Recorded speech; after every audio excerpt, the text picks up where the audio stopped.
Late x and y be 2 3 cross 3 square matrix है, ये non zero skew symmetric matrices. कौन कौन? X and y. ठीक है sir, x and y skew symmetric matrices. And z जो है वो अकेला कैसा है सर? Symmetric matrix. जी सर, स्क्यू सिमेट्रिक का मीनिंग क्या होता है कि यदि मैं एक्स मैट्रिक्स का ट्रांसपोज करूं तो मुझे रिजल्ट में ना माइनस एक्स मिलेगा। सिमिलरली वाई ट्रांसपोज करूं तो माइनस वाई मिलेगा। और z यहाँ पर कैसा है? सिमेट्रिक मैट्रिक्स है, तो आसान है, z ट्रांसपोज जो है वो z के बराबर आना चाहिए।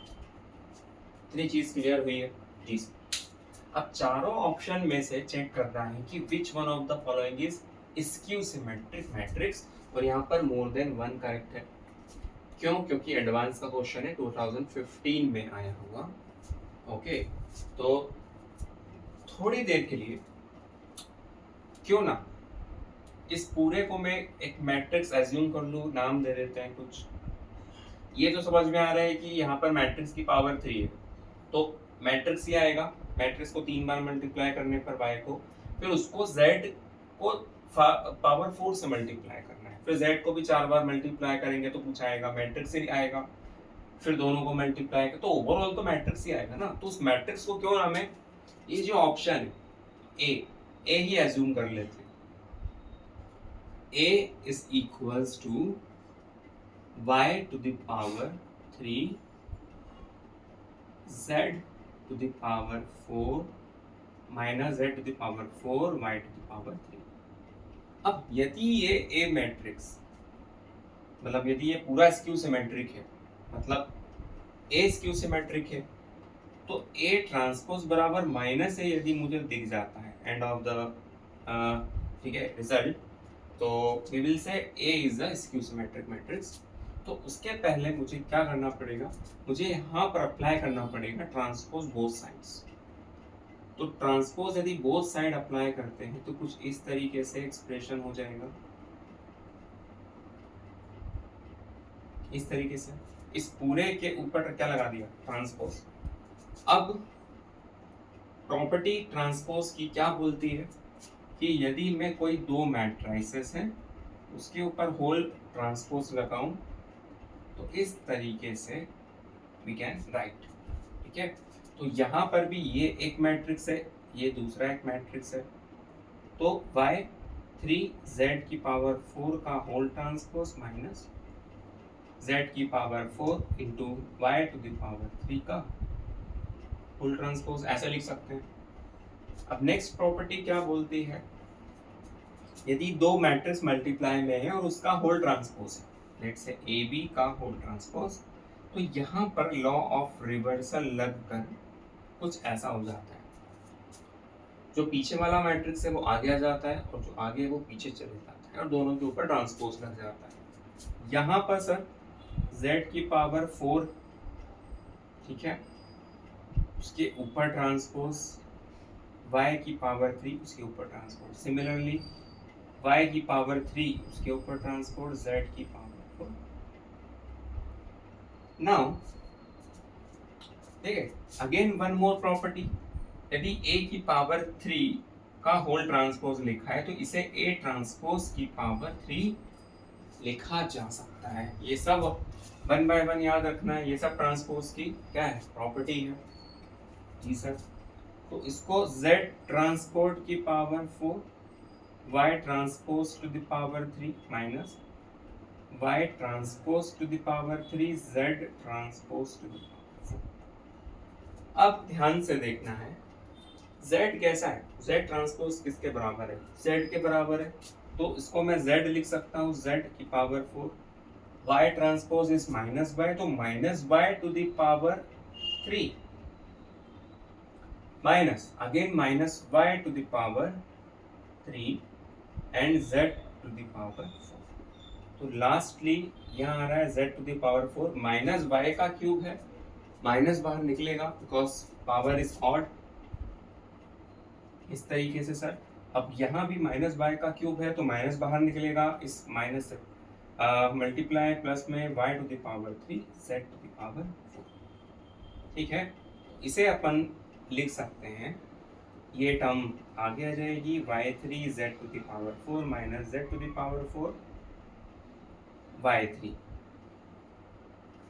ओके, तो ध्यान से देखेंगे ये एक्सप्रेशन और ये एक्सप्रेशन, क्या ये दोनों सेम है? जी सर, मतलब मैं इस पूरे एक्सप्रेशन को क्या लिख सकता हूँ, इस पूरे एक्सप्रेशन को ए लिख सकता हूँ। तो ए ट्रांसपोज जो है वो ए नहीं आया है, क्या आया है? हाँ, ए ट्रांसपोज जो है वो ए के बराबर आया है। तो क्या ए स्क्यू सिमेट्रिक मैट्रिक्स है? नहीं सर, नहीं, ए इज नॉट स्क्यू सिमेट्रिक, मतलब ये स्क्यू सिमेट्रिक मैट्रिक्स नहीं है, तो ए ऑप्शन जो है वो नहीं होगा। ठीक है, अपन को स्क्यू सिमेट्रिक देखना है। Similarly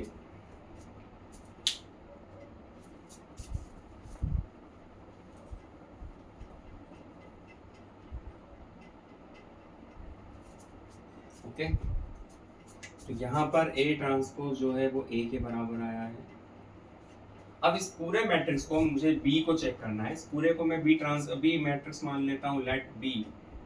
let b is equals to x to the power 44 y to the power 44, again taking transpose both the sides, b transpose equals to x 44 y 44 whole transpose। Again यहाँ पर अपन क्या कर रहे हैं, same जो property यहाँ लगी थी है ना, ट्रांसपोज दोनों के ऊपर आ जाएगा, x 44 whole transpose y 44 whole transpose. तो x transpose power 44 y transpose power 44, x transpose is minus x to the power 44 minus y to the power 44, है ना। अब देखो जो पावर है वो इवन है, माइनस खा जाएगा ये। तो अगेन यू कैन से जिसे मैंने लेट किया था वही आ गया। तो b ट्रांसपोज जो है वो b के बराबर है, इसका मतलब ये भी स्क्यू सिमेट्रिक नहीं है। ये कैसा है, ये सर सिमेट्रिक मैट्रिक्स है। ये ऑप्शन भी अपना करेक्ट नहीं है। ओके, सी और डी और चेक करना है, आई थिंक सी और डी आंसर होना चाहिए, है ना। मैं कुछ रब कर रहा हूँ, I have to rub all this.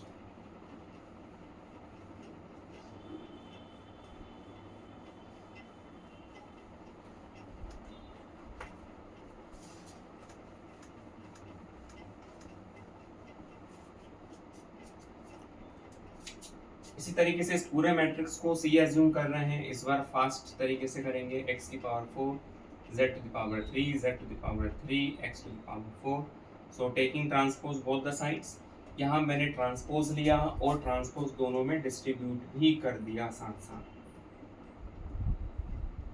इस तरीके से z3 x की power 4 transpose. Now law of reversal लगेगा, a into b whole transpose, तो b ट्रांसपोज पहले a ट्रांसपोज बाद में।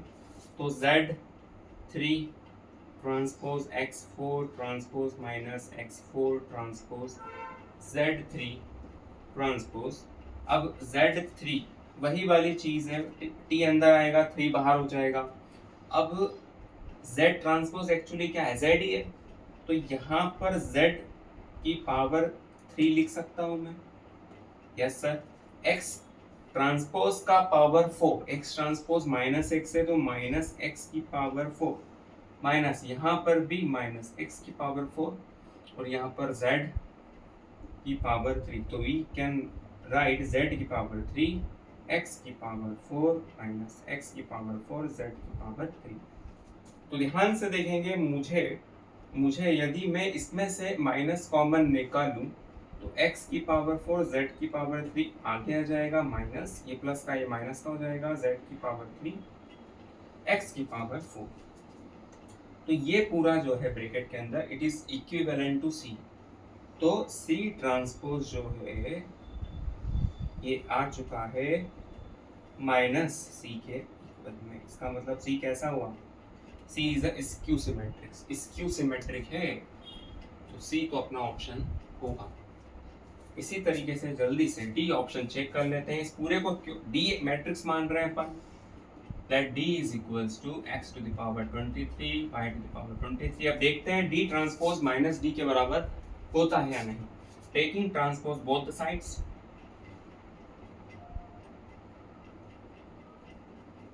ओके दोनों में व्हाट पावर है ध्यान से देख रहे हो, और x और y अपने दोनों ही कैसे हैं, स्क्यू हैं।